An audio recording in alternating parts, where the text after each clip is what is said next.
here to celebrate 35th anniversary and the launch of Rise of the Teenage Mutant Ninja Turtles with Nickelodeon. But you guys don't want to hear me talk. Introducing Kevin Eastman, who joined us for the celebration. Thank you guys, thanks for coming, thank you Pat. You know, Pat's been there since the beginning, and one of the things he mentioned I thought is so cool and so true is the Turtles are the kings and queens of reinvention. You think of the original black and white comic book and the transitions we made of those characters to be that original cartoon show, things like the different colored bandanas, that was actually Pete Laird's idea.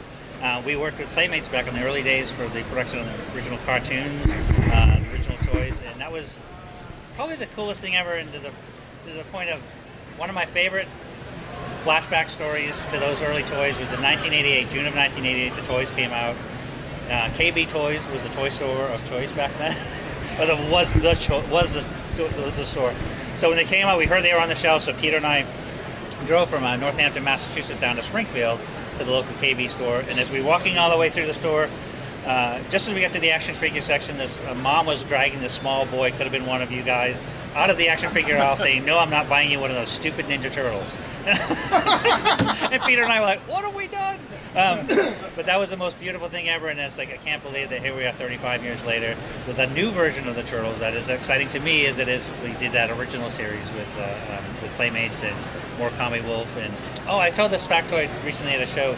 Do you guys know Chuck Lorre wrote the original theme song for the Turtles? You didn't know that? Okay, you guys are smarter than the average fan. That's one of my, when I do comic conventions, I do my slideshow, that's always one that kind of slays it. But anyway, this is a real treat, you know, and I think that when I think back to the original days when Peter and I were living in this very small house in Dover, New Hampshire, we couldn't get jobs selling our comic book work anywhere, so when we came up with the Turtles, and it started as a joke, in that I was a huge fan of Bruce Lee, and I thought, if Bruce Lee was an animal, what would be the stupidest animal he'd be? And so one night, to make Peter laugh, I did this sketch of a turtle standing upright. He had a mask on and standing one of those Bruce Lee poses. And I put it on his desk and I said, "This is going to be the next big thing, ha ha ha." He laughed and did a sketch changing some things, fixing some things. And, you know, in a studio kind of one-upmanship, I said, well, if one, why not more? So I did this sketch in pencil of 4 turtles all in these awesome martial arts poses, and they had I did a little pencil logo that says Ninja Turtles. And then when he inked it in marker, he had a Teenage Mutant to the title, and we said, this is the dumbest thing we've ever seen. We have to come up with a story that tells how these characters got to be the Teenage Mutant Ninja Turtles. So that was November of 1983, and we worked for 4 months, and in May of 1984.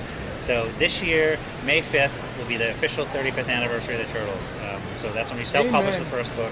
I know! I have the original black and white. You still do? I still do. I was going to bring one with me to ask you to sign it, but of course, trying to get myself and my son out of the house to get here, of course you forget some things, and unfortunately that's one of the things. Save you anything, I mean, we have to, you know, my wife and I, we have one child, and we still leave the house 4 times in a row just to get out. What do we pick on the phone? Oh, there's soccer, football. 5 kids, 2 grandkids. But no, this is great. And, you know, now I say that, you know, what's been so interesting when I look at, you know, the original black and white comic books with that original series, right to the, you go up through the 2000 series, Fox Kids series, which is one of my favorite series as well. You know, each time the Turtles have been reinvented, it's been with a little bit of a different spin or a different twist, but we always try to keep the Turtles' heart and soul as much as we can, just like the originals that we created. So I hope you guys think we're doing a good job, because we're having an absolute blast doing it. And if you like toys like I love toys, I love these toys, the new toys. I mean, I think they're colorful, they're bright, they're fun, and it's a different version of the Turtles than you used to, but honestly, we had to go in a direction that to all of us was super creative and super fun, so we came up with this whole mystical underworld of the city so we could bring in new characters, interesting characters, and we want to mess with that dynamic a little bit. So watch it, give it a chance, because I love it, and I hope you guys love it. And the toys are fantastic, so I've already cleared off shelf space in my home studio. I picked out the ones. When Playmates, when they're not looking, I'm going to steal a bunch of them and run. Fire sale is Tuesday. Fire sale's Tuesday. Fire sale's Tuesday. No, Pat said I could come back on Tuesday. Of course. So anybody have any questions for Kevin? Yeah, you guys got any questions, anything?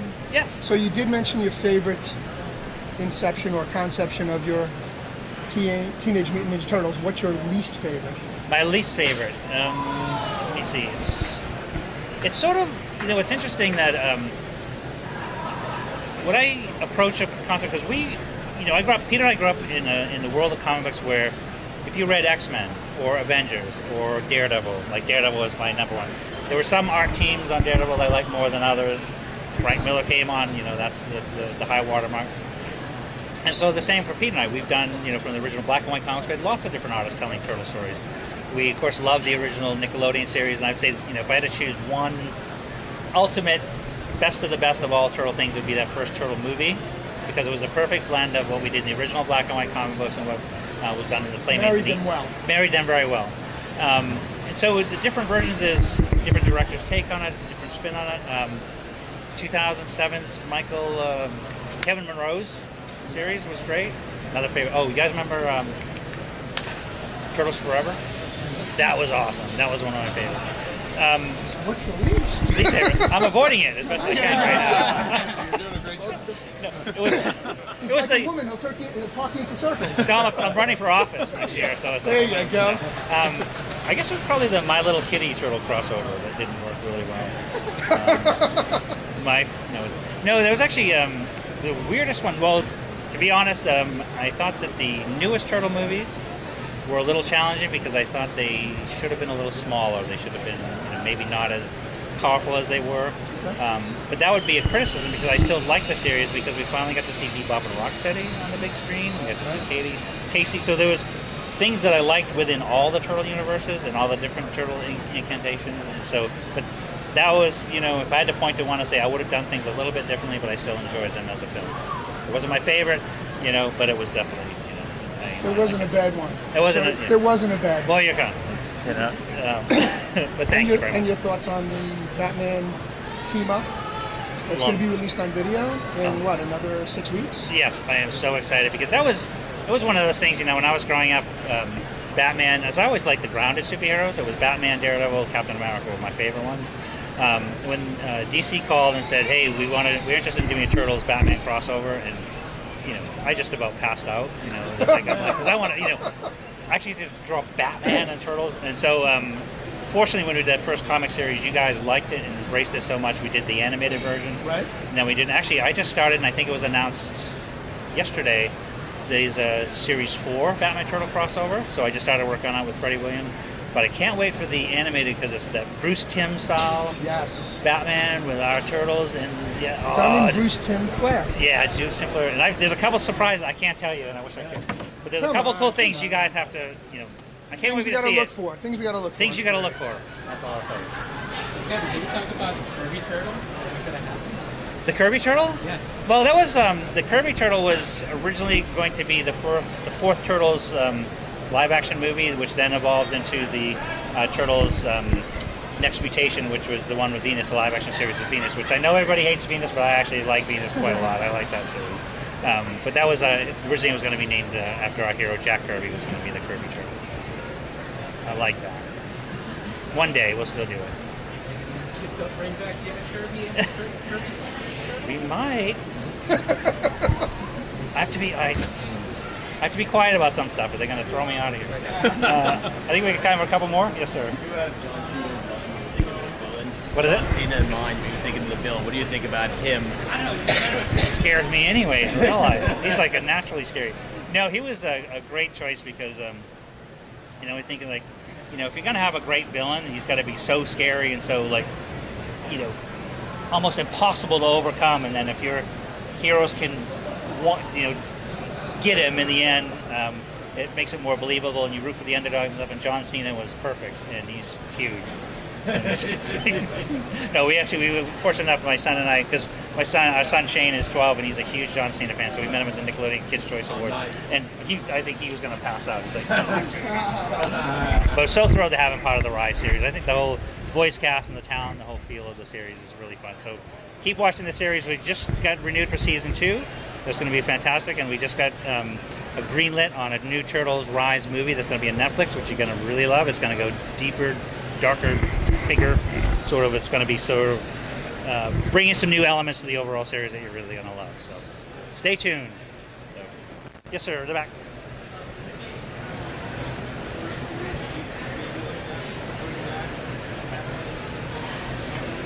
It's one of those cool things in the writer's room for Rise, especially. It's if going to have a 2-hour meeting. It lasts for 6 hours because everybody has so many ideas of like, hey, we should do this. Hey, we should do this. We should bring this in.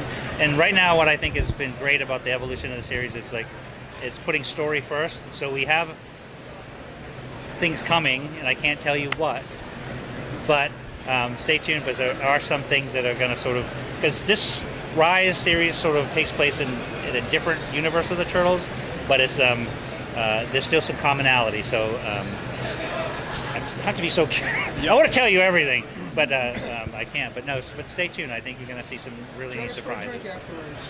Go for a drink afterwards. If you're right. Mike, I'll buy.